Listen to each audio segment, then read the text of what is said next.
नमस्ते दोस्तों, आज के ट्यूटोरियल में मैं ये बूटी बनाना और इसको सबसे पहले इसको फंदों को कैसे डिवाइड करते हैं वो मैं आपको बताती हूँ। ये देखिए दोस्तों, बहुत ही प्यारा सा फिटिंग आई है इसकी, बहुत सुंदर से बन के आई है।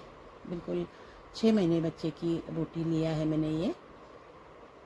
हम देखेंगे कि जो फंदे हम यहाँ बेस में लेते हैं उसको 3 हिस्सों में किस तरीके से हमें उसको डिवाइड करना है, सेंटर स्टिचेस और दोनों साइड के स्टिचेस। इसके लिए दोस्तों एक रूल है, अगर उस रूल को हम अप्लाई करते हैं तो जितने भी फंदे, कोई भी फंदे आप ले लीजिए, उस फंदों को आप आसानी से डिवाइड कर सकते हो और उसकी फिटिंग बहुत ही प्यारा सा आएगा। तो चलिए देखते हैं इसको किस तरीके से डिवाइड करते हैं। तो सबसे पहले देखिए दोस्तों, मान लीजिए हमने 30 फंदे लिया है, तो इस फंदों को हमेशा से हमें 1/3 से हमारे टोटल फंदों को डिवाइड करना है। जो भी फंदे आप लोगे उसको 1/3 मतलब 3 से गुना करना, डिवाइड करना है। तो जब हम 30 को 3 से डिवाइड करते हैं तो हमारे पास सीधा 10 आ जाता है। तो ये हमारा सेंटर स्टिच हो गया, ठीक है। सो 30 में से 10 सेंटर स्टिच चले जाएगा तो हमारे पास बचेगा 20 स्टिचेस, ठीक है। ये 20 स्टिच को हमें 2 से डिवाइड करना है, तो फिर से हमारे पास 10 स्टिच आ जाएगी। सबसे पहले जो भी फंदे हम लेंगे उसको 3 से डिवाइड करना है। 3 से डिवाइड करके जो आएगा वो हमारा सेंटर का फंदा हो जाता है। ये देखिए 3 हिस्से में बांटते हैं, ये साइड, सेंटर और ये साइड। तो ये डिवाइड करने के बाद जो निकलता है वो हमारा सेंटर का हो जाता है। अब टोटल 30 में से हमारे सेंटर के 10 फंदे निकल जाएंगे तो 20 फंदे रह जाएगा। उस 20 फंदों को हमें इन दोनों में बराबर डिवाइड करना है। तो हमारे पास यहाँ भी 10 आ गया और यहाँ भी 10 आ गया। तो जब हम 30 फंदे लेते हैं तो बिल्कुल कोई दिक्कत नहीं है, तीनों में हम 10-10 फंदे लेके उसको डिवाइड कर लेंगे, ठीक है। अब मान लीजिए हमने 32 फंदे लिए हैं, ठीक है। जब 32 फंदों को हम डिवाइड करते हैं 3 से, 32 फंदों को जब 3 से डिवाइड करते हैं तो हमारे पास लगभग इस तरीके से आएगा, ठीक है। तो यहाँ पे हमें क्या करना है, हम सिर्फ 10 फंदों को बीच में लेंगे, ठीक है।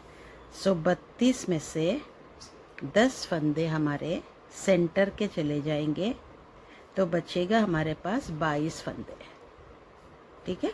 अब ये 22 फंदों को हम 2 साइड के लिए डिवाइड करेंगे तो 11 फंदे हमारे पास एक तरफ के लिए आ जाएगा।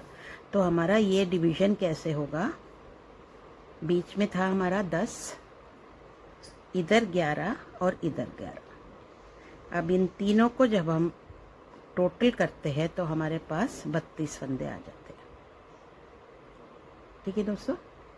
अब अगला एक और लेते हैं, कोई और नंबर लेते हैं। मान लीजिए मैंने 38 फंदे लिए हैं, ठीक है। तो 38 को जब मैं 3 से डिवाइड करती हूँ तो मेरे पास लगभग इस तरीके से आएगा, ठीक है। तो हम क्या करेंगे, 12 को हम सेंटर लेंगे,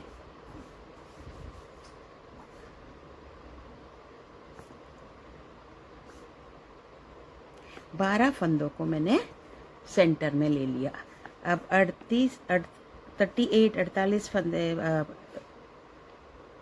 38 फंदों में से 12 फंदे जब निकल जाएगा तो मेरे पास बचेगा 26 फंदे। 26 फंदों को हमें ये दोनों में बराबर बांटना है। तो डिवाइड करेंगे तो मेरे पास 13 फंदे आ जाएगा। तो 13 यहाँ पे, 13 यहाँ पे। तो इसका प्रॉपर फ्लो क्या होगा, 13, 12 और 13, साइड के, सेंटर और साइड, ठीक है दोस्तों। जब हमारे पास ऐसा कोई फंदे का नंबर आता है जो 3 से पूरा डिवाइड हो जाता है, तो उस केस में हमें कोई दिक्कत नहीं आएगी। जैसे हमने 30 लिया था तो 30 को 3 से डिवाइड किया तो हमारे पास सीधा 10 आ गया। 10 10 10 तो हमारा टोटल 30 हो गया। अगर मान लीजिए जहाँ पर हमारा पॉइंट में आता है, जैसे यहाँ पे हमारा डिवाइड करते हैं तो ये पॉइंट में आता है, तब हमें क्या करना है, ये बीच का जो नंबर है वो ले लीजिए और बचा हुआ नंबर को दोनों को डिवाइड कर लीजिए। मान लीजिए बचा हुआ नंबर हमारे पास 23 आ जाता है, 22 के बदले में 23 नंबर आ जाता है, तो एक नंबर इस फंदा जो एक्स्ट्रा आया है वो एक फंदा हम यहाँ पे जोड़ लेंगे। ठीक है, मैं एक और नंबर लेके आपको दिखाती हूँ। 44 स्टिचेस, 44 फंदा। ठीक है दोस्तों, ध्यान से देख लीजिए। सबसे पहले हमें क्या करना है, 44 फंदों को 3 से डिवाइड करना है। ठीक है, तो 44 फंदों को 3 से डिवाइड करेंगे तो आ जाएगा मेरे पास ये। ठीक है, तो हमें क्या करना है, हमने 14 फंदे मैंने सेंटर के लिए ले लिया। बीच का मेरा आ गया 14 फंदा। ठीक है, 44 में से 14 फंदे चले गए तो मेरे पास बचेगा 30 फंदे। 30 फंदों को 2 से अगर हम डिवाइड करते हैं तो मेरे पास 15 फंदा आएगा। तो यहाँ पे 15, इस साइड में 15 और बीच में 14। ध्यान से देख लीजिए, दोबारा मैं समझा देती हूँ। जितने भी फंदे आप लोगे उसको आप सबसे पहले 3 से डिवाइड करिए। डिवाइड करने के बाद अगर आपके पास बिना पॉइंट का कोई नंबर आता है, मान लीजिए 10, 12, 13, 14 जो भी आता है, तो आप सीधा बीच में वो नंबर ले लीजिए और बचा हुआ जितना भी फंदे हैं उसको 2 हिस्से में बांट के दोनों तरफ डिवाइड कर लीजिए। ठीक है, अगर पॉइंट में आ जाता है तो आप क्या करिए, बीच का जो स्टार्टिंग का जो दो नंबर है, जो डिजिट है, उसको हम सेंटर में लेंगे और जो बाकी रह जाएगा, यहाँ पे 44 में से मैंने 14 को निकाल दिया, मेरे पास बचा 30 को मैंने दोनों साइड में डिवाइड किया तो मुझे 15 यहाँ के लिए, 15 यहाँ के लिए और बीच में 14 आया। ठीक है दोस्तों, तो इस तरीके से अगर आप बूटी का डिवीजन करोगे तो आपका बिल्कुल बहुत ही बढ़िया सी शेप आएगा। इस तरीके से आपका शेप बनकर आएगा। ये देखिए, बहुत ही खूबसूरत से शेप आई है। देखिए, ये देखिए, ये मेरा सेंटर स्टिच है यहाँ से यहाँ तक और ये मेरे साइड के है। ये देखिए,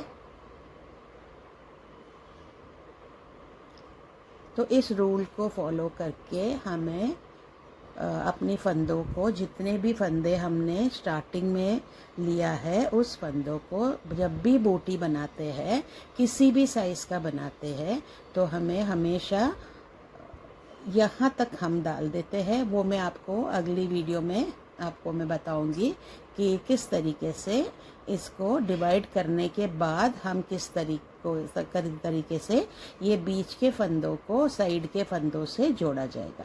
ये मैं आपको अगली ट्यूटोरियल में बताऊंगी। तो अभी के लिए बस आप इतना ध्यान रख लीजिए, जितने फंदे आप लेते हो उस फंदों को 3 से डिवाइड करके बीच का फंदा निकाल लीजिए और बचे हुए फंदों को दोनों साइड के लिए बराबर डिवाइड कर लीजिए। 1 या 2 फंदों को आप ज़्यादा या कम भी ले सकते हो बीच के सेंटर स्टिचेस के लिए एडजस्ट करने के लिए। ठीक है, तो वो आप अपने हिसाब से एडजस्ट करने के लिए आप 1 या 2 फंदों को आप ज़्यादा या कम भी कर सकते हो, पर बहुत ज़्यादा सेंटर का स्टिच को ज़्यादा मत करिए क्योंकि फिर ये बहुत ही चौड़ा निकल आएगा, हमारा फिटिंग नहीं बैठेगा। ठीक है दोस्तों, तो उम्मीद करती हूँ दोस्तों कि आज का ये छोटा सा एक रूल, बूटी डिवीज़न रूल जो मैं आपके लिए लेके आई हूँ, आपको समझ में आया होगा। तो आप देख लीजिए, अगली बार जब भी आप बनाओगे तो आप हमें ये वाला रूल अप्लाई करके अपना बूटी को बना लीजिए। और एक और डाउट हमारे मन में आता है जो दोस्तों, जब भी हम बूटी बनाने की सोचते हैं कि किस एज के लिए कितने फंदे हमें स्टार्टिंग में लेनी चाहिए, किस एज के लिए कितने फंदे हमें लेनी चाहिए। तो ये मैं आपको ट्यूटोरियल के लास्ट में आपको बता दी हूँ, लिख के आपको बताती हूँ। आप उसको उसका स्क्रीनशॉट ले लीजिए या फिर आप उसको किसी डायरी में उतार कर ले लीजिए, रख लीजिए, ताकि आप जब भी आप बनाओगे बूटीज़ तो आपको आइडिया हो जाएगा कि इस उम्र के बच्चे के लिए मुझे स्टार्टिंग में इतने फंदे लेनी चाहिए।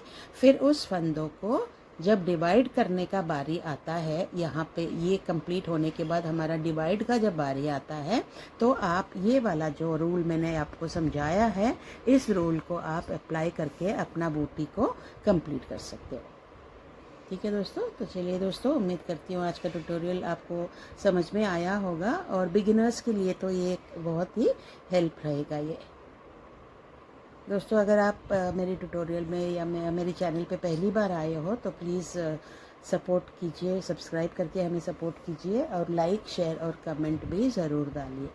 दोस्तों, मेरी वीडियोस काफ़ी व्यूअर्स देख रहे हैं, पर एक छोटा सा रिक्वेस्ट है, जब भी आप मेरे